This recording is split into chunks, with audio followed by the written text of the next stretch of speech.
محبوب العلماء ہیں و صلحاء ہیں، اور اس پورے شہر حیدرآباد کے اندر نصف صدی کے قریب تقریباً آپ کو ہو گیا، آپ عشق رسول کے فروغ کے لیے بھی محافل کر رہے ہیں، صحابہ و اہل بیت کی محبت کو بھی اجاگر کر رہے ہیں، اور اپنے ملک و ملت کے اندر اٹھنے والے ہر فتنے کے خلاف آپ بات کر رہے ہیں، اور اتنی محبت کے ساتھ کہ آپ کو لوگ یہاں کے سفیر امن کا نام دیتے ہیں۔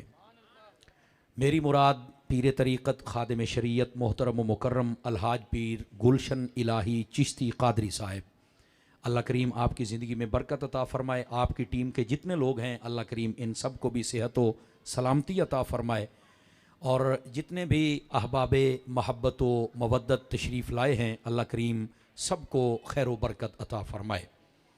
دوستان عزیز، قبل اس کے کہ میں بات شروع کروں اور آپ حضرات سماعت فرمائیں، جناب کی خدمتوں میں گزارش ہے آپ توجہ رکھیں گے تاکہ بات کرنے اور سننے کا سکون مل سکے۔ ایک حدیث شریف سے میں بات کا آغاز کرتا ہوں۔ حضور نبی رحمت شفیع امت صلی اللہ علیہ وآلہ وسلم آپ نے ارشاد فرمایا، جس بندے نے میری ذات پر جتنا زیادہ درود پاک پڑھا کل بروز قیامت وہ بندہ اتنا زیادہ میرے نزدیک ہوگا۔ اس واسطے کثرت محبت اور شوق کے ساتھ درود پاک پڑھا کریں، اللہ کریم ہمیں عمل کی توفیق عطا فرمائے۔ یہ حضرات سٹیج والے احباب جتنے بھی ہیں ذرا آگے آ جائیں، مہمان تشریف لا رہے ہیں تاکہ ان کے بیٹھنے کے لیے بھی آسانی ہو جائے گی۔ حاجی صاحب کی بلا اگر یہاں کرم نوازی فرمائیں تو آپ کی ذرا نوازی ہوگی، شفقت ہوگی آپ کی۔ دوستان گرامی، جو میں نے آیت کریمہ تلاوت کی ہے میں چاہتا ہوں کہ ذرا اس کا سہارا لے کر بات کو آگے چلوں۔ اللہ رب العزت نے قرآن مجید برہان رشید میں ارشاد فرمایا، والذین معہ اشداء علی الکفار رحماء بینہم، فرمایا کہ جو بھی محبوب پاک صلی اللہ علیہ وآلہ وسلم کے ساتھ ہیں وہ کافروں پر سختی کرتے ہیں اور آپس میں ان کا بڑا پیار ہے۔ نبی کریم صلی اللہ علیہ وآلہ وسلم آپ کے پیارے پیارے صحابہ کرام علیہم رضوان ہوں یا آپ کی پیاری پیاری اہل بیت اطہار ہوں، ان کا جو تعارف ہے وہ قرآن میں میرے رب نے خود ارشاد فرمایا ہے، اور یہاں پر لفظ معہو کے ساتھ، معیت کے ساتھ، کہ جو میرے محبوب کے ساتھ ہیں، فرمایا ان کا معیار یہ ہے، ان کا سٹیٹس یہ ہے، ان کی پہچان یہ ہے کہ کافروں پر وہ سختی کرتے ہیں، چونکہ وہ کافر دین دشمن ہوتے ہیں تو ان پر وہ سختی کرتے ہیں، آپس میں ان کی بڑی محبت ہے۔ یہ ایک ایسا عنوان حاجی صاحب کی طرف سے مجھے ذمہ لگایا گیا ہے جس کی وجہ سے ہمیں قرآن مجید سے صحابہ اور اہل بیت کا مقام بھی واضح ہوگا، اور ساتھ ہمیں اس بات کا بھی احساس ہوگا کہ ہم نے چونکہ 1400 سال گزر گئے اور آج کل جو اغیار ہیں وہ بڑے بڑے فتنے کھڑے کرنے کی کوشش کر رہے ہیں، اور وہ صحابہ کرام اور اہل بیت اطہار بسا اوقات ان مبارک ذوات کے خلاف ایک عجیب و غریب بات کرتے ہیں، تو ہمیں اس سے بچنا ہے۔ اس کی وجہ کیا ہے کہ ہم مسلمان ہیں، اور دوسری وجہ یہ ہے اگر ہم عقلی طور پر بھی سوچیں تو نبی پاک صلی اللہ علیہ وآلہ وسلم آپ کے ساتھ جس چیز کو نسبت ہو جائے میرا رب تبارک و تعالیٰ اسے عظمت عطا فرما دیتا ہے۔ آپ یہ من حیث الامت اپنے آپ کو بھی دیکھیں تو پہلی تمام امتوں میں اس امت کی شان اور فضیلت زیادہ ہے، تو جب 1400 سالوں کے بعد ہم اپنے آپ کو امت شمار کرتے ہیں جو کہ ہیں اور فخر کرتے ہیں کہ ہم پہلی امتوں سے افضل ہیں، وہی 1400 سال بعد ہماری حضور سے نسبت ہے تو ہم افضل ہیں تو جو رہے ہی حضور کے ساتھ تھے، آپ بتائیں پھر ان کا کیا مقام و رتبہ ہوگا۔ تو میرے عزیز، میرے بھائی، یہ وہ باتیں ہیں کہ جن کو سمجھنا چاہیے، اور ہمیشہ آقا کریم صلی اللہ علیہ وسلم آپ کے جتنے بھی متبعین ہیں صحابہ کی صورت میں یا اہل بیت کی صورت میں، ان کے مقام و عزت اور ان کے شرف و رتبے کو سمجھنا چاہیے۔ اب میں آپ کی خدمت میں ایک حدیث سناتا ہوں۔ آقا کریم صلی اللہ علیہ وسلم آپ نے ارشاد فرمایا، ان اللہ اختارنی واختار لی اصحابی، فرمایا بے شک اللہ نے سب سے پہلے نگاہ فرمائی کائنات پر، تو فرمایا اس کائنات میں سے میرا انتخاب کیا اور مجھے چنا، اور فرمایا دوبارہ جب نگاہ فرمائی تو میرے لیے میرے صحابہ کو چنا تھا۔ یہ حدیث پاک میں ہے، اور نبی پاک صلی اللہ علیہ وسلم فرماتے ہیں یہ جو چنے ہوئے تھے یعنی صحابہ کرام علیہم رضوان، ان پر پھر جب نگاہ فرمائی تو فرمایا وختار علی منہم اربعہ، فرمایا ان میں سے 4 چن کے، جن کو ہم 4 یار کہتے ہیں، فرمایا یہ پھر مجھ مصطفیٰ کو عطا فرما دیے گئے۔ تو یہ وہ ہستیاں ہیں جن کا انتخاب میرے رب نے فرمایا ہے۔ ہم جب فیضان مدینہ فیصل آباد میں پڑھتے تھے تو ہمارے استاد صاحب نے ایک مثال دی اور بڑے کمال کی دی۔ فرمایا یار دیکھو، اگر تمہارے سامنے ایک سیبوں کی ریڑھی کھڑی کر دی جائے، یہ سمجھانے کے لیے بات ہے، اور آپ کو کہا جائے کہ آپ چن لیجئے، تو آپ کیسے سیب چنیں گے؟ تو ہم نے کہا ظاہر سی بات ہے، جو سب سے اچھے، خوبصورت، پیارے، اچھے ہوں گے وہی چنیں گے نا، نہ چھوٹے چنیں گے، نہ گلے ہوئے، نہ خراب، ہم تو نہیں ان کو ہاتھ لگا سکتے۔ تو فرمایا بھائی یہی آپ کو سمجھایا جا رہا ہے، جن کو آپ چنیں اگر وہ اتنے اچھے ہوں گے تو جن کو رب نے چنا ہوگا وہ صحابہ و اہل بیت کتنے اچھے ہوں گے۔ یہ ہیں وہ چیزیں جن کو ہمیں سمجھنا ہوگا تاکہ نبی پاک صلی اللہ علیہ وآلہ وسلم آپ کے صحابہ اور اہل بیت کا مقام سمجھ آئے۔ اچھا، یہاں پر آپ دوسری حدیث شریف سماعت کیجئے۔ نبی پاک صلی اللہ علیہ وآلہ وسلم آپ نے اپنی پیاری پیاری اہل بیت کے بارے میں کیا ارشاد فرمایا؟ میرے آقا کریم صلی اللہ علیہ وسلم آپ ارشاد فرماتے ہیں اذکرکم اللہ فی اہل بیتی، فرمایا لوگوں میں اپنی اہل بیت کے معاملے میں تمہیں اللہ سے ڈراتا ہوں، اللہ یاد کراتا ہوں۔ کیا مطلب؟ فرمایا کہ جب میری اہل بیت کا معاملہ آئے تو اس سے پہلے سوچنا کہ اگر کوئی ہم نے غلط جملہ کہہ دیا، غلط بات کہہ دی، یا ایسی بات کہہ دی جو ان کی شان میں نہیں تھی، تو اللہ ناراض ہوگا اور اللہ سخت سزا دے گا۔ تو نبی پاک علیہ السلام نے عزت و شرف جب اہل بیت کا بیان کیا تو ساتھ میں جیسے ہم کہتے ہیں نا وہ اللہ کا واسطہ ہے، نبی پاک نے یہ واسطہ دیا، سمجھایا اپنی امت کو، چونکہ میرے محبوب کی نگاہ دیکھ رہی تھی کہ ایک وقت ایسا آئے گا کہ جس میں کچھ ایسی باتیں ہوں گی، پر میرے نبی کو یہ بھی پتا ہے کہ جو میرے ہوں گے وہ میرے ہی ہوں گے، وہ سمجھیں گے ان باتوں کو۔ تو ہم سب کو سمجھنا ہوگا، کیوں ہم کسی کی بات میں آ کر صحابہ یا اہل بیت کے خلاف کوئی بات کریں؟ نہیں کر سکتے ہم۔ نبی پاک صلی اللہ علیہ وآلہ وسلم کے دیوانوں، یہ 2 حدیثیں میں نے عرض کی، اب ذرا قرآن مجید کی ایک آیت پھر 2 حدیثیں آپ کو سناتا ہوں۔ یہ وہ مبارک ذوات ہیں صحابہ اور اہل بیت جن کے بارے میں اللہ نے قرآن میں فرمایا اور رضی اللہ عنہم ورضوا عنہ، فرمایا یہ اللہ سے راضی ہیں اور اللہ ان سے راضی ہے۔ اب یہ وہ آیت طیبہ ہے جس کا اتنا حصہ سمجھ آ جائے نا تو آپ زمانے والے کی لوگوں کی باتوں میں آ ہی نہیں سکتے۔ کیوں؟ کہ سب سے سچی، پکی اور اچھی بات وہ ہوتی ہی میرے رب کی ہے، اور میرے رب کی جو بات ہوتی ہے وہ یہ نہیں ہے کہ 2-4 دنوں کے لیے، وہ قیامت کی صبح کیا ہمیشہ ہمیشہ ہمیشہ کے لیے وہ پکی اور سچی اور اچھی بات ہے۔ تو جب اس رب نے فرما دیا کہ میں صحابہ اور اہل بیت سے راضی ہوں اور یہ مجھ سے راضی ہیں، تو ظاہر سی بات ہے اچھوں سے ہی راضی ہوا جاتا ہے نا۔ تو آپ اندازہ فرمائیں کہ ان کا کیا مقام و رتبہ ہے اپنے رب کی بارگاہ میں کہ رب نے خود ان کو یہ ٹائٹل دیا کہ میں ان سے راضی ہو گیا یا مجھ سے راضی ہو گئے۔ میرے بھائی، جب اللہ راضی ہے تو اللہ کے بندے کو بھی راضی ہو جانا چاہیے۔ اب سمجھ آ رہی ہے میری بات کی؟ یہ دوسری آیت طیبہ ہے اور اس کا مفہوم آسان ہے، کوئی بھی تفسیر کا حوالہ نہ دیا جائے تو قرآن مجید اپنے اس نور سے ہر بندے کے دل کو منور کر رہا ہے۔ اب آ جائیے تیسری حدیث شریف میں آپ کو سناتا ہوں۔ نبی پاک صلی اللہ علیہ وآلہ وسلم آپ نے اپنے صحابہ کرام علیہم رضوان کے بارے میں کیا ارشاد فرمایا، اور یہ بڑی غور طلب بات ہے۔ آقا کریم علیہ السلام نے ارشاد فرمایا اللہ اللہ فی اصحابی لا تتخذوہم غرضا من بعدی، فرمایا لوگوں میں صحابہ کے معاملے میں تمہیں اللہ سے ڈراتا ہوں، اللہ کے واسطے میرے بعد میرے صحابہ کے پیچھے نہ پڑنا۔ اب دیکھو جیسے اہل بیت کے بارے میں کہا ویسے صحابہ کرام علیہم رضوان کے بارے میں کہا، اور یہ حدیث صحیح ہے۔ اور اس کے بعد کیا کہا؟ فمن احبہم فبحبی احبہم، فرمایا جو صحابہ سے محبت کرے گا اس بات کی دلیل ہے کہ وہ مجھ مصطفیٰ سے بھی محبت کرتا ہے۔ اور فرمایا فمن ابغضہم فببغضی ابغضہم، جو میرے صحابہ سے بغض رکھے گا، نفرت رکھے گا، میرے آقا فرماتے اس بات کی دلیل ہے کہ وہ مجھ مصطفیٰ سے بھی بغض رکھتا ہے۔ صحابہ کی محبت مصطفیٰ کی محبت ہے اور صحابہ کا بغض مصطفیٰ کا بغض ہے۔ اس واسطے ہم جتنے بیٹھے ہیں آسانی سمجھا جا سکتا ہے کہ ہمیں بہر صورت نبی پاک صلی اللہ علیہ وسلم کے صحابہ سے محبت کرنی ہے۔ یہ تیسری حدیث ہے۔ اب جاگ رہے ہیں تو چوتھی حدیث بھی عرض کروں آپ کی خدمت میں۔ نبی پاک علیہ السلام نے اپنی پیاری پیاری اہل بیت کے بارے میں کیا فرمایا؟ میرے آقا کریم فرماتے ہیں من ابغض اہل البیت فہو منافق، فرمایا جو میری اہل بیت سے بغض رکھتا ہے وہ پکا منافق ہے۔ اب دیکھو بغض ایک اندرونی بیماری ہوتی ہے، وہ دل میں بندہ رکھتا ہے، حالانکہ علماء نے کہا ہے دل میں یہ چیزیں ہونی نہیں چاہیے۔ کیوں؟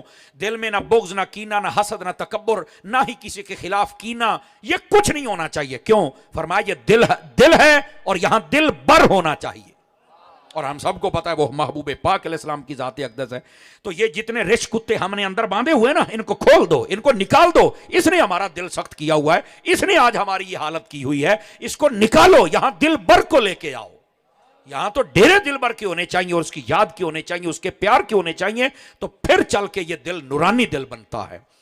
تو یہ ایک دلی کیفیت ہے کہ بندہ محبت کرے یا کسی سے بغض رکھے، اندرونی بات ہے. پر میرے نبی نے فرمایا ظاہری باتیں ہی نہیں، اندر سے بھی تمہاری محبت میری اہل بیت سے ہونی چاہیے. نبی پاک صلی اللہ علیہ وسلم نے فرمایا نہیں تو فرمایا وہ بندہ منافق ہے. اللہ اکبر، یہ کتنی بڑی بات ہے. اب اس پر ہر بندے کو مفتی بنا دیا گیا. آپ کہیں گے وہ کیسے؟ اب ہم دلی چیز کو تو کوئی بھی نہیں جان سکتا کہ اس کے دل میں کیا ہے، یہ تو ہر بندے نے خود اپنا تعین کرنا ہے نا. اور صوفیاء کہتے ہیں شیشہ اتنی خوبصورتی کے ساتھ ہمیں ہمارا چہرہ نہیں دکھاتا جتنی خوبصورتی کے ساتھ ہمارا دل ہمیں بتاتا ہے کہ تیرے دل میں کیا ہے، یہ بتاتا ہے. تو فرمایا کہ اگر تمہیں اپنے دل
صلی اللہ علیہ وآلہ وسلم آپ نے اپنے پیارے پیارے صحابہ کرام علیہم رضوان ان کے بارے میں کیا فرمایا.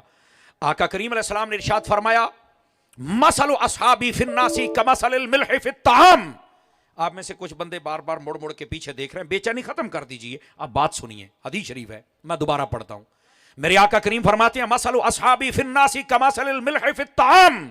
فرمایا لوگو میرے صحابہ کرام کی مثال تمہارے درمیان ایسے ہے، فرمایا جیسے تمہاری ہنڈیا میں نمک ہوتا ہے.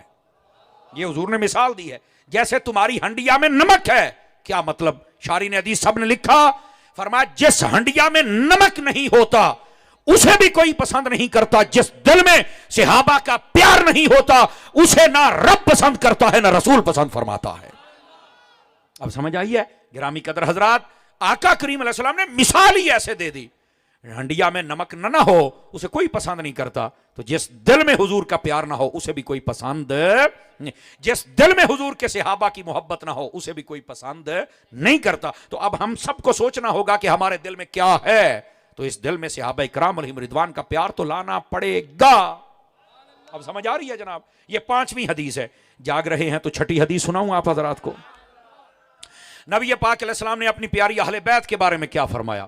آقا کریم علیہ السلام ارشاد فرماتے ہیں لو ان رجلا صعد بین الرکن والمقام فصلى فصام ثم لقي الله وفي روایت ثم مات وهو مبغض لآل محمد قد دخل النار او كما قال علیہ السلام. توجہ کیجیے اور اس حدیث کا ترجمہ سنیے ذرا. اب بس اوقات ہوتا ہے کہ یار سنی جب بات کرتے ہیں تو بڑی بڑا چڑھا کے کرتے ہیں, بڑی بنا کے کرتے ہیں. او بھائی جو بھی بات کرتا ہے وہ محبت والا کمال ہی کر دیتا ہے. اس کی وجہ یہ ہے محبت والوں کا جب ذکر کیا جائے, عظمت والوں کا جب ذکر کیا جائے تو ان کی شان و عظمت کسی طریقے سے بیان کرنی چاہیے. اب حضور اکرم علیہ السلام اپنی اہل بیت کی بات کر رہے ہیں اور سنو کس انداز سے. آپ نے نقشہ جو کھینچا ذرا اس کو ذہن میں رکھیے گا. فرما اگر کوئی بندہ خانہ کعبے کے اندر کھڑا ہو, یعنی جہاں پر لوگ طواف کرتے نا اس جگہ کی بات ہو رہی, وہاں کھڑا ہو, اور فرمایا کہ اس کے ایک طرف حجر اسود ایک طرف مقام ابراہیم, جہاں خانہ کعبے کا دروازہ آتا نا وہاں پر بندہ کھڑا ہو تو یہی ڈائریکشن بنتی ہے. خانہ کعبے کے اندر بھی ہو, حجر اسود بھی ہو, مقام ابراہیم بھی ہو, سامنے کعبہ بھی ہو. فرمایا نماز پڑھ رہا ہو اور کہا روزہ رکھا ہوا ہو. یار بظاہر تو کیا بات ہے, اتنا عالی شان بندہ. میرے نبی نے فرمایا وہیں کھڑے مر جائے, نماز میں, روزے میں, کعبے میں. غور سے سنیے گا ذرا سارے حضرات, اہل علم اور اہل دانش لوگ بیٹھے ہوئے ہیں, سنجیدہ مجمع. کبھی کبھار ایسا ہمارے ہتھے چڑھتا ہے, یہ تو حاجی صاحب کی محبت ہے اور میں سمجھتا ہوں کہ یہ پیر بخاری کی محبت ہے کہ آج اتنی محبت والے لوگ ہمیں میسر آئے ہیں ماشاءاللہ. سمجھ آئی؟ یہ بزرگوں کا فیضان ہوتا ہے کہ وہ کھینچ کے لے آتے ہیں کہ کہاں تک ماشاءاللہ کھڑے ہو گئے, اب جگہ ہی نہیں بیٹھنے کی. یہ اہل محبت دیوانے, یہ اللہ کے ولی مثل مقناطیس ہوتے ہیں, یہ کھینچ لیتے ہیں لوگوں کو اپنی طرف. اور پھر محفل محبت والی کو, محفل ادب والوں کی ہو, محفل عشق والوں کی ہو تو لوگ گھروں سے سوئے بھی اٹھ کے آ جاتے. اب جو میں بات کر رہا ہوں ذرا اس بات کو سمجھیے گا. خانہ کعبہ ہے, نماز ہے, حجر اسود ہے, مقام ابراہیم ہے, روزہ ہے, وہیں کھڑے بندہ مر جائے. مجھے بتلائیے, آپ سنجیدہ فکر لوگ بیٹھے ہیں, اس بندے کو سیدھا جنت میں جانا چاہیے کہ نہیں جانا چاہیے؟ آپ بتائیں مجھے. جانا چاہیے نا, پر میرے نبی پر صدقے جاؤں. اب جو کہتے ہیں نہیں جی جو مر گیا ہے بس کرو بس کرو, اور میرے نبی نے فرمایا اس کی زندگی بھی دیکھو. اگر وہ میری اہل بیت سے پیار نہیں کرتا تو فرمایا کعبے سے سیدھا جہنم میں جائے گا, اور اگر پیار کرتا ہے کعبے میں نہ بھی مرے, وہ جہاں بھی مر جائے ان کا پیار ان کو جنت میں لے کے چلا جائے گا.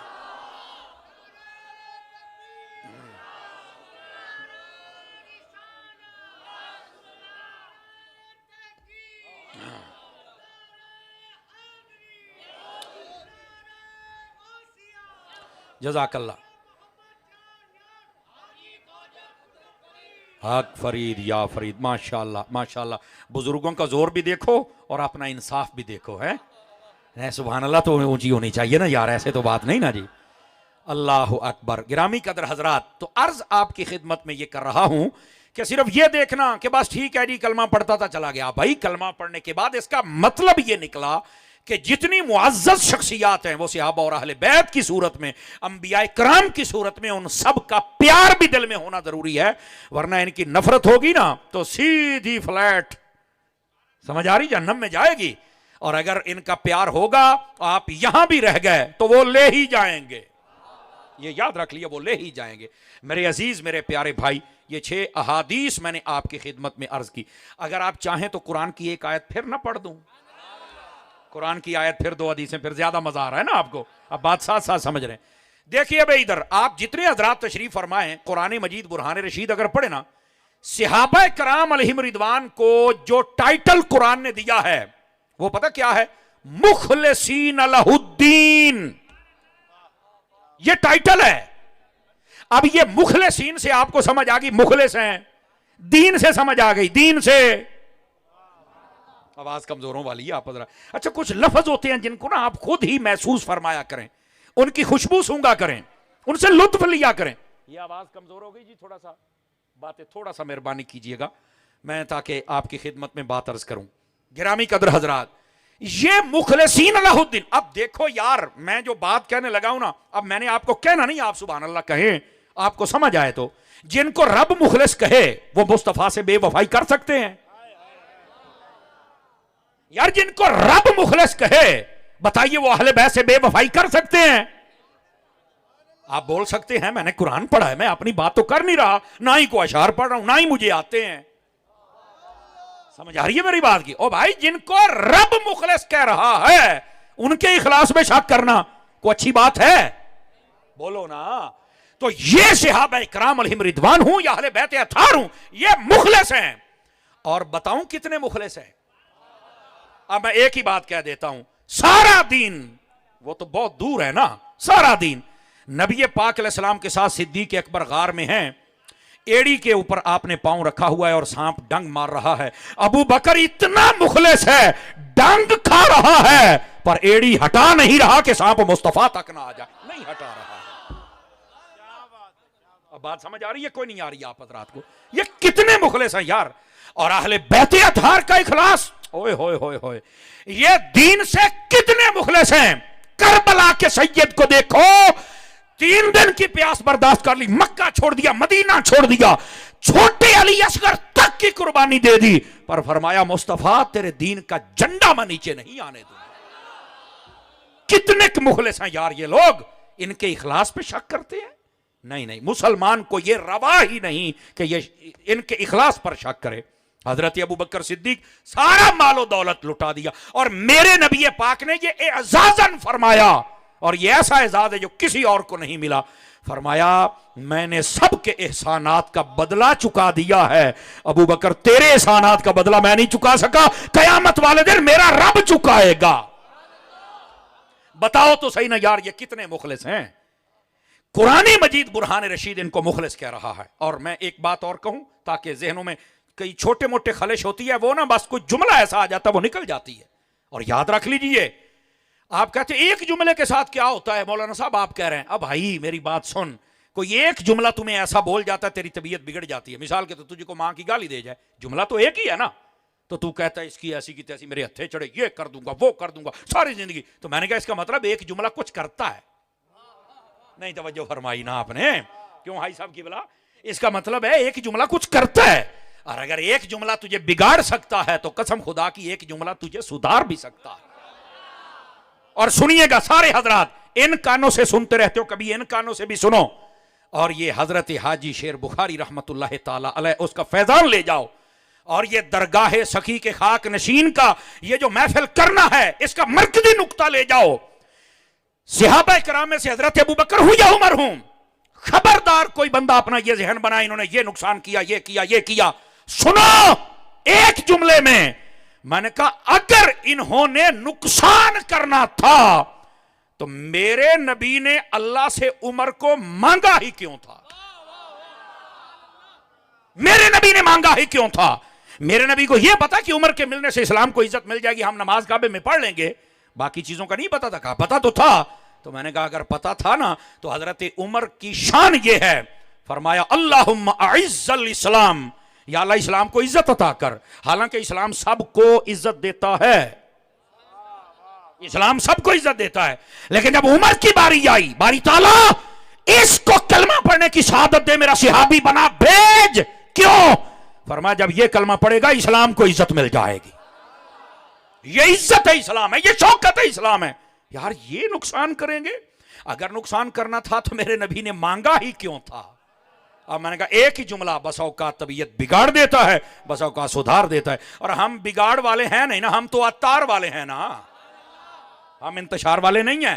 اور ویسے بھی حاجی صاحب آپ جس شہر میں ہیں اور جس طرح آپ کام کر رہے ہیں، میں نے کبھی کسی بندے سے نہیں سنا کسی بھی حوالے سے، تجارتی طور پر، صحافتی طور پر، یہ جتنے بھی معاملات مذہبی طور پر، کہ حاجی صاحب کی ذات نے کبھی انتشار کیا ہو، بلکہ بہت سارے الزام برداشت کر کے یہ پورے شہر میں امن کو قائم کرنے والا بندہ ہے، محبت پھیلانے والا بندہ ہے، یہ جوڑنے والا بندہ ہے، اس نے کبھی نہیں توڑا.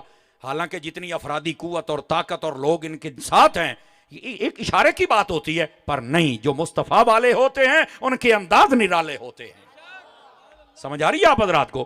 تو ایسے بندے کی ہمیں عمومی طور پر ہمارے لوگ بس اوقات زندگی میں قدر نہیں کر سکتے، بعد کے اندر پھول اور سالانہ اور اس پر بڑا کچھ کرتے ہیں. اور اتنی کنجوسی نہ کیا کرو، زندہ بندے کو بھی شاباش دے دیا کرو یار، اس کا بھی کوئی حق ہوتا ہے. اللہ کی رضا کی نیت سے اللہ تعالی حاجی صاحب کی صحت میں برکت عطا فرمائے. یعنی جب بھی کوئی کام، ایک قدم ایسا نہیں ہے کہ جو غلط اٹھایا ہو، سمجھ آ رہی ہے، اور ایک معاملہ ایسا نہیں ہے جس کے اندر کسی سے زیادتی کی ہو. بہت ساری چیزیں وہ جانے دو یار. کئی مرتبہ میں نے سنا ہے کئی دوستوں سے، ہماری سب کو یوں کہتے ہیں، وہ یوں کرتے ہیں. تو میں نے کہا ابھی تم اس عمر میں پہنچے نہیں نا جس عمر میں وہ پہنچے ہوئے ہیں. سمجھ آ رہی میری بات کی؟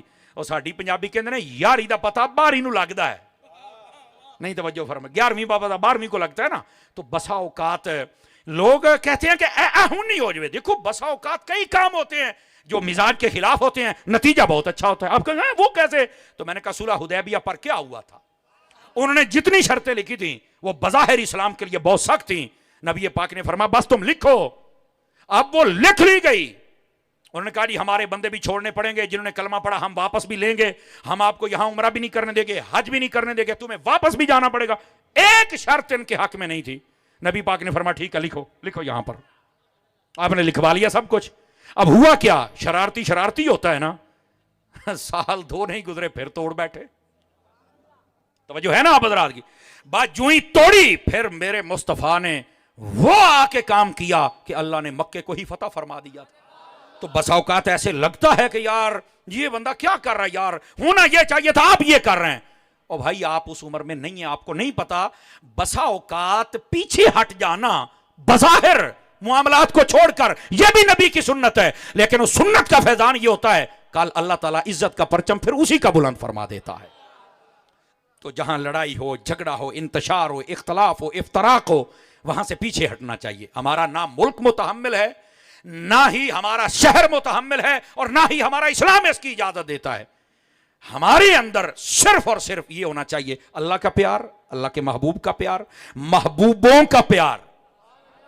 اور کبھی بھی ایسی زبان سے بات نہ نکلے جس کے ساتھ ہم اپنے قد سے بڑی بات کر بیٹھیں اور کل کو پھر ہمارے لیے مشکل ہو جائے. نہ، یہ جس ہم آستانے پہ بیٹھے، کاش کہ ان بزرگوں کی کوئی کتاب ہسٹری پر ہوتی، اور اگر ہے تو مجھے دی جائے. آپ اس میں پڑھ کے دیکھ لیں ان کا صبر، ان کا تحمل، ان کا لوگوں کو جوڑنا. یہاں پورے بر صغیر میں جوڑا کس نے ہے؟ اللہ کے ولیوں نے جوڑا ہے نا آکے.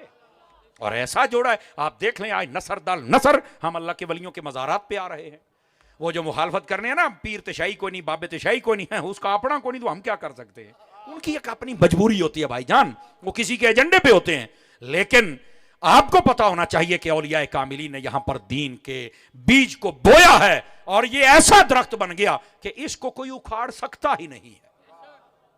آپ جیسے دیوانے کئی بوڑھے ہیں، کئی جوان ہیں، اور کئی ینگ ہیں، وہ سارے کے سارے کوئی چھوٹی سی بات ہو تو آ جاتے ہیں. وہ کہتے ہیں جوانیاں ہم لٹا سکتے ہیں پر مصطفیٰ کے دین کا سودا نہیں ہم کر سکتے. اور یہی ہونا چاہیے.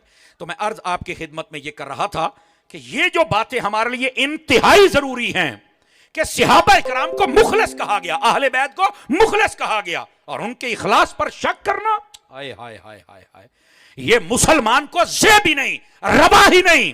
اور پھر عجیب و غریب قسم کی باتیں اٹھا کے لے آنا جو عقل مانتی ہی نہیں، لیکن پھر وہ کرتے ہیں تاکہ انتشار پھیلے. آپ نے کسی انتشار کا حصہ نہیں بننا، آپ نے پیار کا حصہ بننا ہے. سمجھ آ رہی ہے میری بات کی؟ اب آ جائیے، جاگ رہے ہیں تو 7ویں حدیث سناؤں آپ حضرات کو. مجھے یاد ہے ایک آیت کے بعد 2 حدیثیں، ایک آیت کے بعد 2 حدیثیں میں آپ کی خدمت میں عرض کر رہا ہوں. نبی پاک صلی اللہ علیہ وآلہ وسلم آپ نے پیارے پیارے صحابہ اکرام علیہم رضوان آپ کے بارے میں کیا فرمایا. نبی پاک علیہ السلام ارشاد فرماتے ہیں اذا رأیتم الذین یسبون اصحابی فقولوا لعنت اللہ علی شرکم. نبی پاک صلی اللہ علیہ وسلم آپ ارشاد فرماتے ہیں جب تم دیکھو کہ کوئی میرے صحابہ کے خلاف بات کر رہا ہے، پہلی تو بات یہ ہونی چاہیے ہی نہیں، نہ صحابہ نہ اہل بیت، یہ فرسٹ کلاس کے لوگ ہیں. سمجھ آ رہی ہے میری بات کی؟ ایک کلاس کے. اس کائنات عالم میں پہلے نبیوں کی امتوں میں جتنے صحابہ ہیں، ان سب نبیوں کے صحابہ سے بھی افضل میرے مصطفیٰ کے صحابہ ہیں. ان سب نبیوں کے گھرانوں سے افضل میرے نبی کا گھرانہ ہے. یہ اتنے عظیم لوگ ہیں. میرے نبی صلی اللہ علیہ وسلم نے فرمایا اگر دیکھو تو پھر یہ نہیں ہے کہ جیسے ایک جملہ ہوتا ہے نا، جو جہاں لگا لگا، نہ، پھر اسے کہنا چاہیے کہ یہ تو شر پھیلا رہا ہے اور تیرے شر پر اللہ کی بھی لعنت ہے. ایک حدیث میں ہے فرشتوں کی بھی لعنت ہے، جہاں والوں کی بھی لعنت ہے. اور یقین فرمائیے ساری زندگی وہ اس لعنت کو چھپانے میں لگا رہتا ہے لیکن چھپ نہیں سکتی. نہیں، یہ غلط ہے بات. نبی پاک علیہ السلام کے صحابہ کا بھی ادب ہونا چاہیے، حضور کی اہل بیت کا بھی ادب ہونا چاہیے. اور اب آ جائیے، یہ 7ویں حدیث سنائی، اب 8ویں حدیث پاک سنیے نبی پاک علیہ السلام کی پیاری پیاری اہل بیت اطہار کے بارے میں. نبی کریم صلی اللہ علیہ وآلہ وسلم آپ نے کیا فرمایا، اور یہ بڑی توجہ طلب. جی جزاک اللہ. نبی کریم صلی اللہ علیہ وسلم نے اپنی پیاری پیاری اہل بیت اطہار کے بارے میں کیا فرمایا، آپ ذرا توجہ سے سنیے گا. آقا کریم صلی اللہ علیہ وسلم ارشاد فرماتے ہیں من لم یعرف عطرتی، فرمایا جو میری اہل بیت کا حق نہ پہچانے. توجہ ہے حضرات آپ کا؟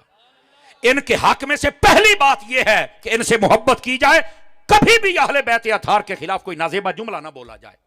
یہ پیار کی پہلی سیڑھی ہے. میرے آقا کریم علیہ السلام نے فرمایا جو میری اہل بیت کا حق نہ جانے. دیکھو باقی ان کی خدمت کرنا، محفل میں آ جائے ان کو جگہ دینا، ان کے ساتھ ہیلپ کرنا، محبت کرنا، ان کی بات سننا، ان سے للہ فی اللہ پیار کرنا، ان کے ساتھ جو بھی آپ محبت کا رویہ، وہ سب بعد میں. نبی پاک صلی اللہ علیہ وسلم نے فرمایا ان کا حق پہچانو، اور جو حق نہ پہچانے فرمایا 3 باتوں میں سے ایک بات ہے. اب بس اوقات ہوتا ہے جناب تھوڑا ہاتھ ہولا رکھیں، نرم ہاتھ، ہلکا ہاتھ. تو میں نے کہا ویسے رکھ لیں جیسے حضور نے رکھا ہے، ویسے تو رکھنا چاہیے نا. کہا جی بالکل. میں کہا سن پھر حضور نے کیوں رکھا ہے، تکڑا ہو ذرا. نبی پاک نے فرمایا جو میری اہل بیت کا حق نہ پہچانے 3 باتوں میں سے ایک بات ضرور ہے. نمبر 1 فرمایا اما منافقن، یا تو وہ منافق ہے تب میری اہل بیت کا حق نہیں پہچانتا، تب ان سے پیار نہیں کرتا، تب عزت نہیں کرتا. توجہ نہیں فرما رہے نا، ٹھیک ہے. دوسری بات اول زنیجتن، یا زنا کی پیداوار ہے. ہلکا ہاتھ رکھا ہے بھائی، حضور کی حدیث کا ترجمہ کیا ہے. تم تو سبحان اللہ سے بھی گئے اور انا للہ سے بھی گئے. اب یہ بات سنو بھائی، فرمایا وہ بدکاری کی پیداوار ہے، چونکہ حلال کا ہو اور جنت کے بادشاہوں کے خلاف بولے. یہ نہیں ہو سکتا، یہ نہیں ہو سکتا ہے بھائی جان. یہ دوسری بات، یا منافق ہے یا بدکاری کی پیداوار ہے. او امہ حاملۃ بغیر طہر، یا پھر اس کی ماں ناپاکی کے دنوں میں تھی اور حاملہ ہو گئی، یعنی مینسز کے دنوں میں تھی اور وہ حاملہ ہو گئی. ٹھیک ہے، ان دنوں میں عورت کے قریب جانا ہی منع ہے، اور اگر کوئی جائے بچہ پیدا ہو تو وہ گستاخ پیدا ہوتا ہے. اور میں ان دنوں میں تب آ کے وہ میری اہل بیت کا مخالف ہے. اب دیکھو یار یہ کتنے پوشیدہ معاملے ہیں. کوئی بدکاری کی پیداوار پوشیدہ معاملہ ہے نا، کوئی ناپاکی کے دنوں میں حاملہ ہو جائے اور پوشیدہ معاملہ ہے نا، منافق پوشیدہ معاملہ ہے نا. فرمایا جو اہل بیت کا دشمن ہو رب اس کی پوشیدہ چیزیں بھی واضح فرما دیتا ہے. اس واسطے خدا کے لیے اس گھرانے سے پیار کرو. اس گھرانے سے جو پیار کر لیتا ہے بڑے سے بڑا مجرم بھی ہو تو رب پردے ڈال کے عزت عطا فرما دیتا ہے. آپ کو کوئی نہیں پتا حضرت جنید بغدادی کیسے ولی بنے تھے. حضرت جنید بغدادی بہت بڑے پہلوان تھے نا، کشتی کرنے لگے. ایک سید صاحب کے حالات پورے سورے تھے. انہوں نے کہا کہ پتہ نہیں کتنے دن ہیں، جنید پہلوان نے اعلان کر دیا میرے ساتھ کوئی کشتی کرے گا، میں آج چلتا ہوں. آپ نے کہا جی میں تیرے ساتھ کشتی کروں گا. بڑی درد دیکھا، سب کو کہا یار اس کو سمجھاؤ، کون آ گیا یار، یہ بیچارہ میرے ساتھ کیسے ہو یار، میرے مغازنے کا میں لڑوں گا، ڈرتے ہو میرے سے. انہوں نے کہا پورے میدان میں للکارا تو اب کوئی تو کرنا. کہا چل ٹھیک ہے آ میدان میں. اکھاڑا لگ گیا، ساری دنیا ایسے کھڑی ہے. حضرت جنید کے کان میں صرف اتنی بات کہی. اس نے کہا یار حالات اچھے نہیں ہیں، ہوں سید زادہ، اگر تم گر جاؤ گے نا، یہاں گر جاؤ گے ٹھیک ہے تو آج میرا کام ہو جائے گا، لیکن یہ یاد رکھنا نہ قبر میں گرنے دوں گا نہ حشر میں گرنے دوں گا. بس اتنی بات. میں کوشش کروں گا میں اپنے نانا جان کی خدمت میں تیری سفارش کر دوں. ہائے ہائے ہائے ہائے، یہ بات کرنے کی دیر ہے. جنید نے کہا اب یہ بات بڑی توجہ طلب بات ہے، بڑی توجہ طلب بات ہے. اس نے کہا جناب موقع تو بڑے بڑے آئیں گے، سب کچھ کر لیں گے، پر آج موقع ہے اپنی دنیا بھی سنوار لوں، اپنی آخرت بھی سنوار لوں. انہوں نے کیا کہا؟ انہوں نے کہا ٹھیک ہے پھر جب میں شروع ہوں تو بس دھکا دے کے بس سینے پر بیٹھنے والی بات کرنی ہے تم نے، بس میں لیٹ جاؤں گا اور ہلوں گا نہیں. ایسے تم نے مجھے مارنا ہے، پتا چلے ختم ہو گیا. مجھے پتا ہے تیرے مار سے مجھے کچھ نہیں ہوگا، لیکن اس مار میں جو لطف ہوگا نا وہ میں لینا چاہتا ہوں. کہا جی ٹھیک ہے. سید صاحب کے ساتھ تھوڑی دیر کے لیے یوں یوں کرتے رہے. یکدم کہا سید صاحب جلدی مارو مجھے ٹھڈا، 2 دھکا. دیا جناب نیچے، سید صاحب اوپر، نعرے لگ گئے، سب انعام دے دیا. لوگوں نے کہا تو کیسے ہار گیا، تجھے جیتنا چاہیے تھا. جملے کا لطف لینا یار، سید کے ڈیرے پہ بیٹھے ہو اور سید کی بات ہو رہی ہے. اس نے کہا جناب میں کیسے ان کو ہرا دیتا کہ جو سید کو ہرائے وہ یزید ہوتا ہے اور جو سید سے ہار جائے وہ جنید ہوتا ہے. اس نے کہا میں ہرانے والوں میں سے نہیں ہوں، میں تو سید ہے، ہم تو ہار جائیں گے ان کے سامنے. پھر ہوا کیا، اسی رات اکھ لگی تے لگ مدینے والے دے نال گئی. سمجھ آ رہی ہے نا؟ آقا کریم صلی اللہ علیہ وآلہ وسلم جلوہ گری فرماتے ہیں. فرمایا اچھا ہمارے بیٹے کے ساتھ اس نے سلوک کرتے ہو، اتنی محبت، اتنا پیار، اتنا لحاظ، اتنے دنوں کو تحقیق بھی نہیں کی اصلی ہے کہ نہیں ہے، اس کے کہنے بھی مان گیا. چل پھر ہم بھی آ گئے، ہم بھی لجپال ہیں نا. توجہ ہے کہ کون نہیں آپ سب حضرات کی خدمت میں میرے بھائی؟ نبی پاک صلی اللہ علیہ وآلہ وسلم آپ کے صحابہ ہوں یا آپ کی اہل بیت اطہار ہو، ان سب کا مقام اور رتبہ ہم کو سمجھنا چاہیے. 8 حدیثیں ہو گئیں، میں وقت میرے پاس پتہ نہیں کتنا، بہت زیادہ ہو گئے. آخری حدیث شریف سنا کے اس پوری گفتگو کا تتمہ کر رہا ہوں تاکہ جتنے حضرات بیٹھے ہیں سب کوئی پیغام لے کے جائیں. آخری حدیث شریف نبی پاک علیہ السلام نے فرمایا من احبنی ومن احب اصحابی وازواجی واہل بیتی ولم يطعن في احد منهم وخرج من الدنيا على محبتهم كان معي في الجنة يوم القيامة درجتي. یہ 9ویں حدیث آپ کو سنا رہا ہوں. اور یاد رکھیں یہ جو 9 کا عدد ہے نا، یہ دوستی میں بڑا پکا ہے، چھوڑتا نہیں ہے. آپ نے توجہ نہیں فرمائی میرے جی. 9 کا عدد یاری میں بڑا پکا ہے، یہ چھوڑتا ہی نہیں ہے. آپ 9 کا ٹیبل پڑھ کے دیکھیں. 9 کو اگر آپ 1 سے کہیں 9 1 9 اور 9 کو آپ 2 کے ساتھ ملٹی پرائی کریں تو کتنا بنتا ہے؟ 18 ہیں. 18 کو اگر آپ جمع کریں تو کتنا؟ 8 اور 1 کتنا ہو گیا؟ دیکھ لو یاری نہیں چھوڑی اس نے. آپ 9 کو آپ 3 کے ساتھ ملٹی پلائی کریں کتنا بن گیا؟ بولو 27 نا. اب یہ 27 میں 7 اور 2 کا عدد ہے، جمع کرو تو کتنا بن گیا؟ بھائی پھر چپ ہو گئے ہو یار. آپ 4 کے ساتھ کریں تو کتنا بنتا ہے؟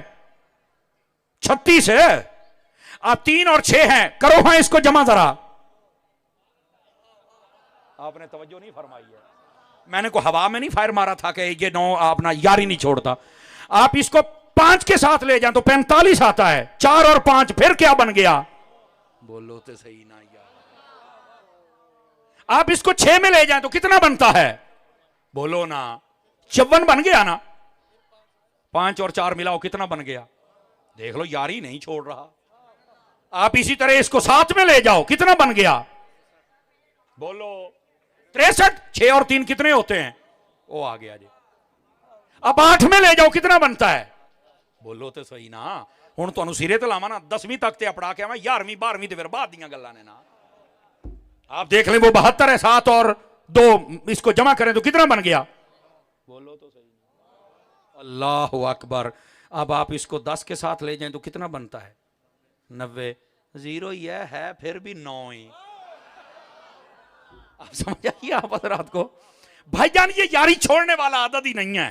اس واسطے جتنے آئے ہو نا، اس بزرگ سے بھی یاری نہ چھوڑنا، سخی سے بھی نہ چھوڑنا، نبی سے بھی نہ چھوڑنا، صحابہ سے بھی نہ چھوڑنا، اہل بیت سے بھی یاری نہ چھوڑنا. مخلص ہو جاؤ، جڑ جاؤ. بالکل بے ادبی، گستاخی، لوز جملہ نہیں. یہ مسلمانوں کو روا ہی نہیں ہے. یہ دنیا بھی برباد کر دیتا ہے اور آخرت بھی برباد کر دیتا ہے. اور یہ حدیث جو سنائی ہے 9 نمبر، اس کو یاد رکھیے. میرے آقا کریم نے فرمایا جس نے مجھ سے محبت فرمائی، نمبر 1 ایسے گنتے چلے آئیے، جس نے مجھ سے محبت فرمائی اور جس نے میرے صحابہ سے محبت فرمائی. 2 چیزیں. جس نے میری اہل بیت سے محبت فرمائی. 3 چیزیں. جس نے میری بیویوں سے محبت کی جو کہ ایمان والو تمہاری مائیں ہیں. 4 چیزیں ہوگی. 4 چیزیں مجھ سے، صحابہ سے، اہل بیت سے، میری بیویوں سے. اور آگے ایک شرط ہے، ساری زندگی ان کے خلاف نہ بولے، بالکل محبت کرے، کبھی خلاف نہ بولے اور انہی کی محبت پہ مر جائے. میرے آقا فرماتے ہیں جنت میں جہاں ہم ہوں گے وہاں پیار کرنے والے بھی ساتھی ہوں گے. یہ میرے نبی فرما رہے ہیں. میرے عزیز میرے بھائی، اس آستانے کا اور حاجی صاحب کا اور اہل سنت کا یہی پیغام ہے. ہم سب کو نبی پاک علیہ السلام کے صحابہ اور اہل بیت سب سے محبت کرنی چاہیے. کیا میں امید کروں یہ درس اور سبق اپنے دل و دماغ میں سجا کے جاؤ گے, بسا کے جاؤ گے. کبھی بھی یہ سبق کو اپنے ذہن سے نہ نکلنے دینا. زمانے کی ہوائیں تیز چل رہی ہیں, جو گلے ہوئے پھل ہوتے ہیں وہ گر جاتے ہیں, جو صحیح ہوتے ہیں وہ لگے رہتے ہیں. سمجھ آ رہی ہے؟ جو پتے سوکھ جائیں وہ گر جاتے ہیں تیز ہواؤں میں, جو سوکھے نہیں ہوتے وہ رہتے ہیں. اب آپ نے فیصلہ کرنا ہے, گلے ہوئے ہیں یا سوکھے ہوئے ہیں, صحیح ہیں یا اصلی ہیں, یہ فیصلہ آپ نے خود کرنا ہے. فقیرانہ آئے تھے, صدا کر چلے ہیں, آپ خوش رہیے, ہم دعا کر چلے. وآخر دعوانا ان الحمدللہ رب العالمین.